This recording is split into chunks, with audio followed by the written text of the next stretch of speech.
అందరికీ నమస్కారం. మొన్నటి రోజున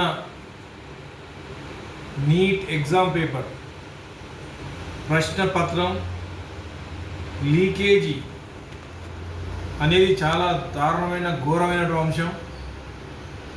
ఆ యొక్క ఎగ్జామ్కు ప్రిపరేషన్ కొరకు 22 లక్షల మంది విద్యార్థులు దేశవ్యాప్తంగా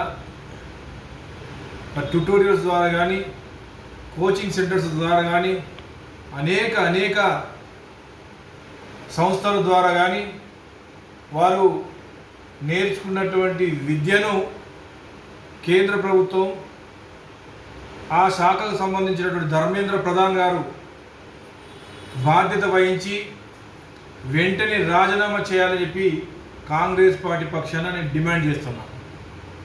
కేవలం ఇది మొదటిసారి కాదు, గత 10 సంవత్సరాలుగా దాదాపు 87 సార్లు ఈ నీట్ ఎగ్జామ్ పేపర్ లీక్ అయిన సందర్భం. మరి ఇంత దారుణంగా పరిపాలన చేస్తున్నటువంటి మోడీ ప్రభుత్వం ఏమాత్రం బాధ్యత వహించకుండా కనీసం వాటిపైన లీకేజ్ పైన కనీసం ఒక స్టేట్మెంట్ కానీ ఒక ప్రకటన కానీ ఇవ్వకపోవడం ఇది చాలా దురదృష్టకరంగా నేను భావిస్తూ ఉన్నాను.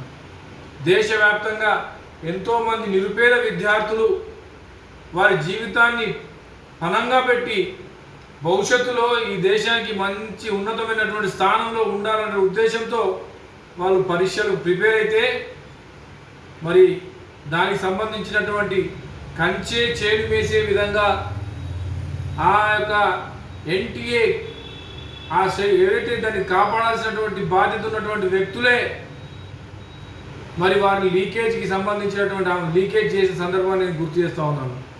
మరి ముఖ్యంగా ఇది మొత్తం కూడా బీజేపీ రాష్ట్ర పాలిత రాష్ట్రాల్లోనే అటు మహారాష్ట్ర కానీ ఇంకా రాజస్థాన్ కానీ హర్యానా రాష్ట్రంలో కానీ మరి వారి యొక్క బీజేపీ నాయకులు వారి ప్రోత్సాహంతోనే మరి బయటకు వచ్చిన సందర్భాలు మన పత్రికల్లో కానీ టీవీలో కానీ చూస్తూ ఉన్నాను. ఏది ఏమైనా దీనికి నైతిక బాధ్యత వహిస్తూ సంబంధిత శాఖ మంత్రి ధర్మేంద్ర ప్రధాన్ గారు వెంటనే రాజీనామా చేయాలని చెప్పి సందర్భంగా కాంగ్రెస్ పార్టీ పక్షాన డిమాండ్ చేస్తూ ఉన్నాను. మీ బండశంకర్, రాష్ట్ర కాంగ్రెస్ పార్టీ కార్యదర్శి. జై హింద్.